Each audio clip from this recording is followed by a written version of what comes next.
دلوقتي انا جا في دماغي حته فكره هنعمل مقلب في الصراط. انت نايم عامل ايه؟ صوتك بس لسه بتتكلم في التليفون عشان بطلع الصاروخ من الناس. ايوه ده هتصور. بصوا يا جدعان، ده هتقلب لنا البيت كله. دي ماما قنبله مش صاروخ، قنبله. ربنا يستر.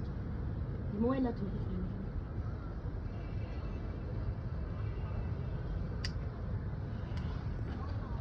بس يا معلم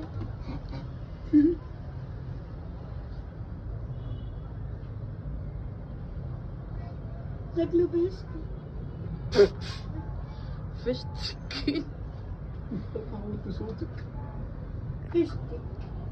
فشتك. بيطلع دخان، بيطلع دخان. محدش يقرب منه محمد. يا جدعان فشتك يا جدعان. محمد أدهم.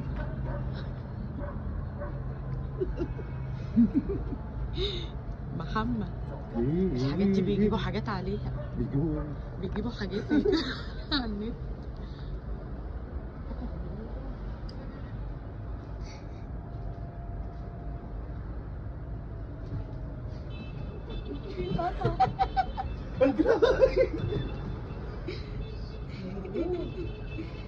طب ايه دلوقتي نعمل فيه ايه؟ مش عارفه.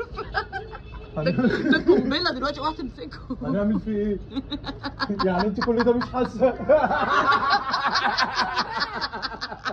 اوعى بيا. لا محدش يقرب منه يا جماعه، بيجيبوا حاجات عليه على النت والله. لا ادهم ما تحطوا هنا في البيت. والله فشتك.